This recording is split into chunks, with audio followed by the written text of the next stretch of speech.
Bienvenidos amigos a este cuarto programa especial sobre las actividades del ALEF, Festival de Ciencia y Arte.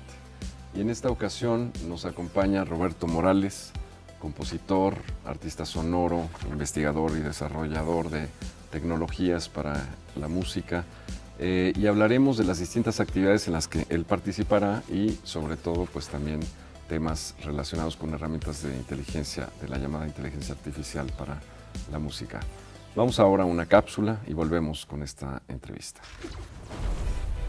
Si es una serie de trabajos, son 10 piezas que están generadas a partir de inteligencia artificial, de un diálogo personal con inteligencia artificial, con el tema de fluidez de género, un tema personal. Y pues eso es la obra, y las obras se generaron por medio de arquetipos junguianos, un diálogo directo con la inteligencia artificial que me contesta con imágenes. Fueron varios meses de investigar lo que se llama el ánima, que es la parte femenina que existe en el cuerpo físico masculino. Y pues en esa investigación pues uno se pregunta cosas, se pregunta a los amigos, le pregunta a la religión, le pregunta a la sociedad. Y a mí se me hace muy importante preguntarle a la inteligencia artificial, porque la inteligencia artificial contiene los estereotipos colectivos, y también porque es una forma de generar imágenes a partir de metáforas y símbolos, y ver qué responde esa inteligencia artificial, que aún tiene muchos glitches, muchos defectos, y esos defectos se vuelven una metáfora de lo que está sucediendo con la temática. La inteligencia artificial está formada a base del conocimiento general, ¿no?, de la población, y probablemente tiene los prejuicios que tiene la población, tiene ideas de la gente que lo programó, y es como usar el programa y torcerlo lo más posible para que genere un lenguaje más metafórico y más simbólico, y ver qué hace, ¿no? Es un diálogo de propuesta y respuesta. Ha habido una experiencia no diría de encuentro de la feminidad, pero diría más de un espejo del hombre y de lo que es masculino y femenino, y es una conexión también con una generación más joven y con lo que están experimentando a partir de la inteligencia artificial. Quise hacer una conexión entre la realidad física y la realidad virtual, entonces las piezas las retoqué ya sea con óleo o con pastel, y es lo que simboliza el título de Piercing Kisses, que es besos penetrantes, que es un insecto picándole a una persona en la piel, y es cuando esta persona conecta lo que es imaginario o lo que es virtual con la realidad física, con el dolor y el contacto con un insecto. Me gustaría invitar al público a tener la experiencia de ver mi obra, parte del Festival ALEF. Es en el Palacio de la Autonomía, es entrada libre, y me gustaría mucho más que la gente pudiera ver físicamente mi obra y tener la experiencia y pensar un poquito en los límites de género. Estamos de regreso con Roberto Morales. Y mi estimado Roberto, bueno, pues hay dos actividades en las que has participado o estarás participando en esta octava edición del Festival ALEF. Una de ellas, Laboratorios Sonoros, que tuvimos un concierto muy interesante, muy exitoso el sábado pasado. Claro. Y el coro, bueno, una plática y un concierto también, sí, que hemos denominado Punto Cero con el coro Staccato. Es correcto. Platiquemos de justamente los contenidos, el alcance, digamos, de este concierto de Laboratorios Sonoros primero, si te parece, claro, para luego hablar de la segunda actividad. Pues muy bien, bueno, Laboratorios Sonoros cubre varias etapas. Primero, esta transición donde, bueno, yo hacía inteligencia artificial, se hacía antes, eran básicamente programación orientada a reglas, y se usaban modelos estadísticos para estimar ciertas cosas, ¿no? Ahora yo creo que la inteligencia artificial tendría que llamarse modelos estadísticos avanzados, ya que maneja muchísimos datos pero no concreta en reglas como se hacía antes, ¿no? O en las matemáticas, o no concreta una regla como puede ser la de sumar, restar, multiplicar, es una regla, pero también yo puedo llegar a esas deducciones haciendo modelos estadísticos así gigantescos, ¿no? Bueno, este es un ejemplo muy general, a lo mejor debatible, no sé, se lo dejamos aquí al público. Pero bueno, en este caso, la primera pieza, que es la de así más claro, es, digamos, mi despedida a ciertas tecnologías como es Quartz Composer. Entonces, digamos, es mi despedida para con ese software de audio, de video. Y en el audio utilizo, que eso es gracias a la pandemia, pude reducir todo mi sistema en una Raspberry Pi 4. Entonces, todo el audio es en Raspberry Pi 4, muy fácil de montar, con una gran calidad. Estudio, sí, es como prácticamente es como un teléfono de este tamaño, así como este. Y básicamente es un dispositivo para procesamiento de datos. Y puedes volverte multicanal. En este caso, utilizamos 6 canales, el audio estuvo fenomenal, realmente el auditorio, la gente técnica hizo un trabajo espléndido, tanto en la proyección de video como de audio. Aquí también, en esta parte, utilizo por primera vez en lo que sería la segunda pieza, que es resonancias sistémicas. Ahí sí utilizo una BAE, que es un autodecodificador variacional, no da tiempo de explicar lo que es eso, pero es un sistema de inteligencia artificial que fue desarrollado originalmente en el IRCAM, nada más que no quiero dar los datos correctos. Se le conoce como RAVE y la primera publicación la hizo Anton Calion y Philippe Esslin. Entonces, a partir de eso, pues me inspiró bastante para utilizar este tipo de modelos. Es un modelo muy popular. Mucha gente está entrenando redes con arpas, con diferentes instrumentos de percusión. Y en lo que consiste es, tú entrenas esta red de tal suerte de que tienes, digamos, un repertorio, un catálogo de sonidos, y lo que tratas de empatar con lo que tú produces, con el audio que tú produces, ya sea con la voz, con el piano, con la flauta, lo que sea, y trata de buscar, mira, tienes este tipo de frecuencias, bueno, pues creo que este sonido es el que mejor le queda, ¿no? Y si no, pues lo inventa, y eso está padre, ¿no? Bueno, todas las redes inventan, no sé si han probado el ChatGPT, de repente no sabe algo, te lo inventa y te lo dice, ¿no? Entonces, bueno, no sé, en ese sentido pues hay que tener un poco de más cuidado con bueno, no sé si más cuidado, pero tener más relación, más frialdad con esto de la inteligencia artificial. Bueno, y además gestar, digamos, una estrategia de solicitud de datos, ¿no? O sea, quiero decir, es muy importante la manera en la que te aproximas a la solicitud de datos y probablemente pues en una sola solicitud es difícil obtener exactamente todo lo que quieres, ¿no? Y todavía es un proceso con el que se está jugando, sigue siendo muy artesanal. Por ejemplo, de repente en 10 corridas a lo mejor tienes una red que te funciona muy bien, pero si la sobreentrenas, es decir, haces unas 400 iteraciones, ya la red ya no funcionará igual que si la tenías con menos iteraciones, o en fin, es cosa de irla calibrando y cuántos datos son con los que cuentas, ¿no? O por lo menos la BAE más o menos así es como funciona. Pero digamos, en este concierto de laboratorio sonoro, justamente tú interactuaste en tiempo real. Sí, claro. En tiempo real y estabas gestionando, digamos, los espectros sonoros que fueron parte de la función. Sí, porque ya una vez que una red está entrenada, pues funciona en tiempo real. O sea, creo que mi latencia es de si acaso 100 milisegundos. Digo, fue lo que hice con este racimo de tenavares y de repente que sonaran otros tipos de percusiones, en fin, que la gente, ¡ay, cómo lo hiciste! Bueno, pues era básicamente eso y unas partes de voz. Los tenavares son sensores, básicamente. Pues es una cuestión de percusiones, básicamente. Digo, así como los tenavares yaquis, que son básicamente, ¿cómo se llaman? De mariposa, capullos de mariposa, ya secos. Entonces suenan padre. Entonces, dependiendo del espectro que generaba el tenavar, acercándolo o alejando del micrófono, daba un espectro de percusiones distintos. Entonces le daba un rollo así medio chamánico. Entonces estaba suave. No, totalmente. Y además, bueno, pues en un espacio como el auditorio del MUAC, excelente. No, y en 6 canales, y además estaba muy bien, muy bien sonorizado, entonces quedamos muy contentos. El piano estaba afinado, 441. Sí, Digo que porque, no es sencillo, exactamente, no es una afinación. bueno, te digo porque yo toqué flauta, la acabo de arreglar, la mía está en 442. Ya.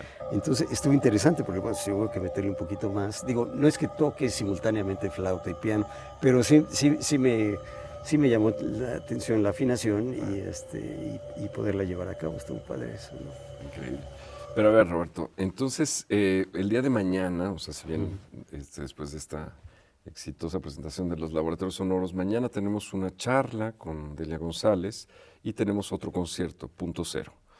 Platícanos un poco de lo que vamos a presenciar justamente mañana en estas dos actividades. En la charla va a ser de 1 a 2, me parece, va a ser allí en el auditorio. El auditorio del MUAC. Exacto, vamos a tener a Eduardo Morales, también un investigador del INAHUE, que él sí está 100% en inteligencia artificial, pero vamos a presentar diferentes herramientas que ahorita existen, como por ejemplo Udio, donde finalmente con un prompt quiere decir, tecleas lo que quieres, música triste, etcétera, etcétera, clásica triste, y pum, y te viene el audio automáticamente. Ya hay hasta tutoriales al respecto. Yo creo, este sistema y otros que vamos a ir presentando pues va a ser un punto interesante en el sentido de qué es lo que va a pasar con la música. O sea, el futuro que vaticino es que finalmente, como la música viva, va a ser la que va a regir, porque esto de audio, pues nos juntamos con amigos, hacemos prompts, generamos música, nos divertimos con la música, así como cuando escuchamos Spotify o algo así, o cualquier digamos, sistema comercial de música, donde puedo bajar música de cualquier parte del mundo, ¿no? Entonces, estoy adelantando un poco las conclusiones, pero yo creo que es muy interesante que escuchen los ejemplos y que vean. Y dentro del concierto vamos a hacer música en tiempo real con mi Udio, que se llama Scamol, pero aquí yo genero... personal. Sí, pero aquí yo genero, digamos, partituras. Entonces el coro... la pieza Este se sistema llama... Udio en sus búsquedas no genera partituras, es solamente la Solamente sonoridad. audio, sí, es solamente audio. Aquí sí es más bien partituras y está moldeado de acuerdo a mis intereses estéticos, ¿no? Pero bueno, va a ser muy interesante ver que el coro va a leer a primera vista. O sea, surge en tiempo real la partitura y en ese momento el coro staccato la lee y la interpreta. Exactamente. Además de que en una parte va a haber procesamiento también en tiempo real, así como en el concierto del sábado pasado. Entonces, creo que va a estar interesante. Oh, fantástico, es toda una experiencia y justamente pues ver a un coro actuando en tiempo real con una música que no conoce y que en ese momento la interpreta, creo que será una experiencia muy, muy interesante. Así es que estaremos por ahí muy pendientes mañana de este concierto y de esta charla con Delia González. Te agradezco muchísimo, Roberto, este espacio de diálogo y tu participación, por supuesto, en el ALEF. Claro que sí. Muchísimas gracias, Juan, por invitarme. Y bueno, es un placer, como siempre, pues, compartir contigo y con todos ustedes pues el qué hacer, ¿no? Totalmente. Muchas gracias. Vamos a una pausa y volvemos.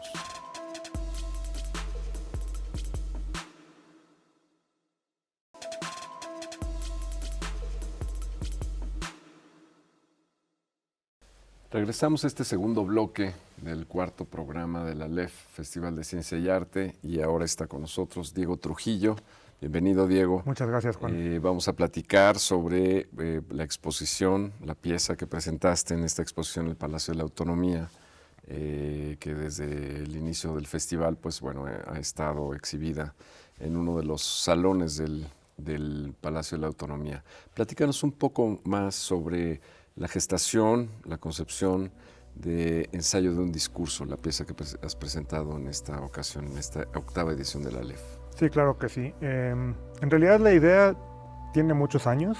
En algún momento la idea técnica de hacer un bucle de cassettes de ese tamaño, pues se me vino a la mente y la verdad es que fue una idea que se quedó en cuaderno mucho tiempo.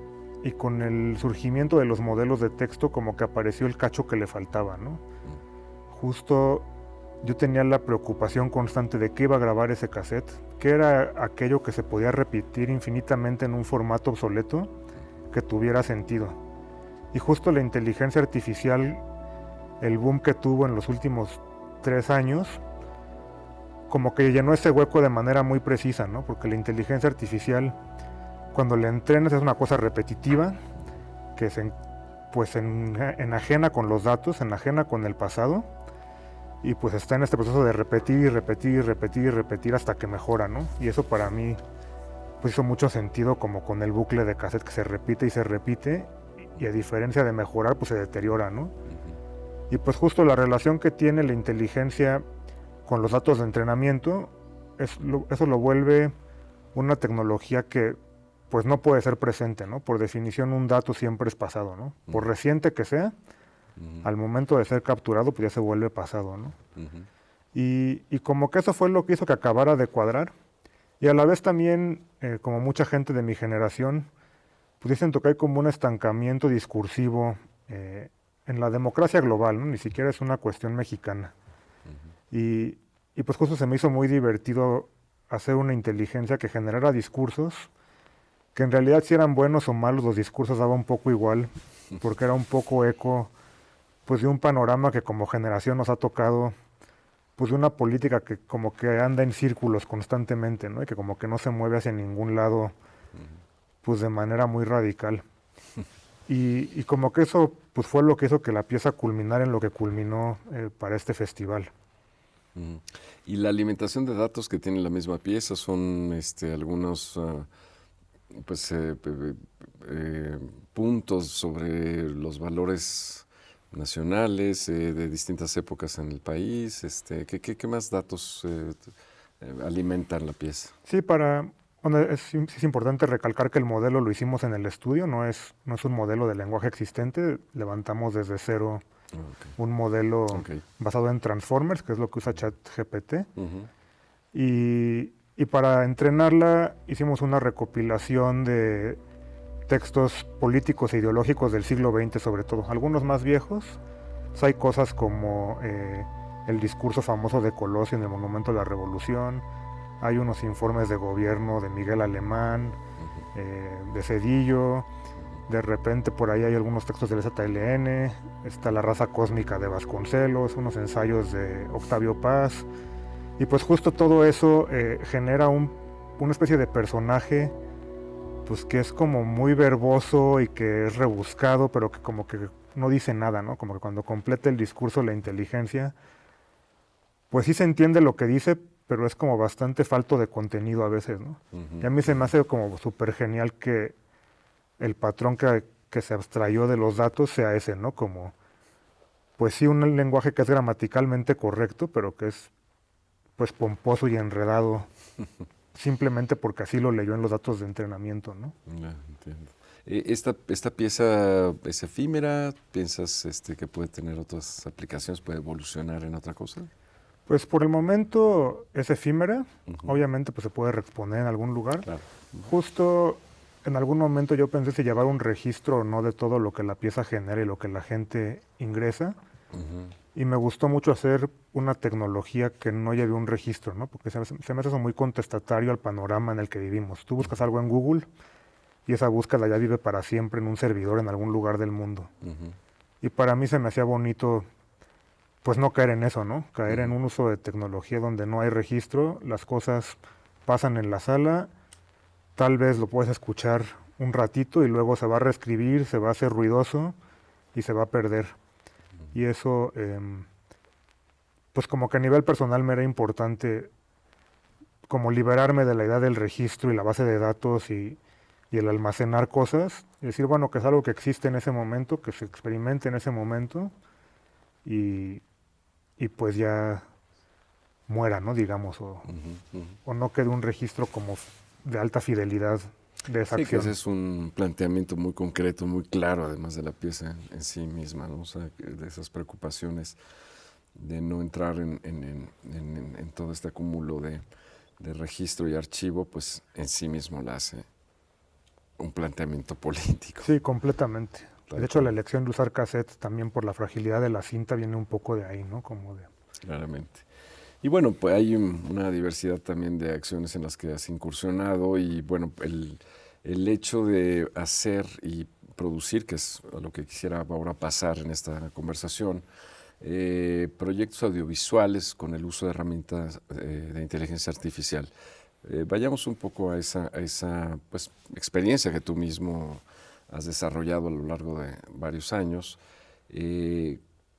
¿Cómo es tu planteamiento? ¿Cómo has interactuado? ¿Cómo has desarrollado, digamos, estas habilidades de gestación de proyectos audiovisuales? ¿Qué tipo de herramientas usas? Cuéntanos un poco de eso. Sí, pues justo yo creo que el miedo más grande que tenemos todos los creativos es que nos va a quitar la chamba, ¿no? O sea, cuando crecimos de inteligencia artificial iban a ser robots en fábricas, ¿no? Y se iban a quedar sin trabajo pues los obreros, ¿no? Y los creativos íbamos a tener chamba para siempre porque eso no iba a ser una máquina. Y pues la historia nos lo cambió, ¿no? Ahora los creativos estamos automatizados y el trabajo manual no. Y en ese miedo a mí pues sí me surgió la inquietud de averiguar cómo hacerlo, y la verdad es que creo que es un miedo un poquito que viene tal vez de la ignorancia, ¿no? Son herramientas súper buenas, son herramientas que sí tienen una dificultad de uso. Cualquier persona puede escribir un famoso prompt y que te aparezca una imagen, pero para mí lo que es muy difícil es lograr proyectar una identidad y un estilo como artista o como diseñador o como cualquier creador, ¿no? Y creo que ahí es donde está lo más importante, en poder encontrar la manera de generar un estilo. Yo uso sobre todo Stable Diffusion, que es de código abierto y por lo tanto la comunidad ha contribuido muchísimos modelos y muchísimas variaciones de modelos con estilos muy diversos, y además tiene pues un montón de herramientas muy poderosas que permiten modificar tal vez solo una parte de una imagen, o generar una imagen y luego aplicarle un estilo posteriormente, o hasta cosas como determinar la pose de un modelo.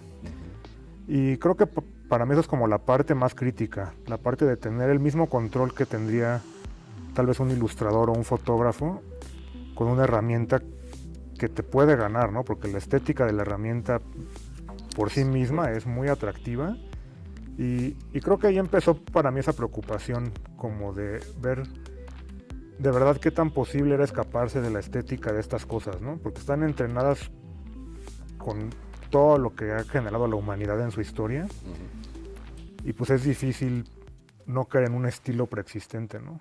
Otra cosa que yo creo que es que como creadores visuales el texto no ha sido un material que usemos mucho, ¿no? Y ahora saber escribir, saber cómo se llaman las cosas, poder decirle, oye, quiero esto en plano americano, en tal proporción, con tal paleta de color que se parezca a tal cineasta o a tal fotógrafo, pues requiere una cultura visual y una manera de verbalizar esa cultura que la verdad no todos tenemos, ¿no? Claro.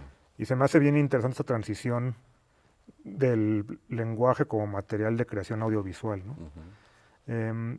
Aparte de eso, pues creo que obviamente hay que tener dominio de las herramientas. Entonces, pues no es lo mismo hacer imagen que hacer imagen en movimiento, y entender las herramientas de creación de imagen es muy distinto a entender las herramientas de creación de video, o las que empiezan a surgir de creación de audio, o incluso las herramientas de texto, ¿no? Que son súper buenas para de repente hacer un guión o convertir un guión de un público a otro. Eso también pues requiere un dominio de entender que es un guión a nivel técnico, ¿no? Como herramienta funcional de, pues sí, de una producción. Entonces creo que por ahí tiene que ir un poco la cosa, ¿no? Yo creo que es un panorama que justamente se abre, si bien es muy asidua el uso de estas herramientas para el ámbito audiovisual. También creo que es un panorama todavía que tiene una dimensión muy amplia por explorar. Y bueno, pues desafortunadamente en estos espacios tenemos unas restricciones de tiempo. Muy, muy interesante todo lo que hemos comentado, Diego. Y bueno, pues yo invitaría a las personas que aún no han acudido a la exposición Ensayo de un discurso, acudir al Palacio de la Autonomía. Y bueno, con esto cerramos esta conversación. Te agradezco mucho haber estado aquí con nosotros, Diego, y agradezco también mucho a ustedes el favor de su atención. Nos vemos en la próxima emisión de estos programas especiales sobre la LEF, Festival de Ciencia y Arte. Hasta la próxima.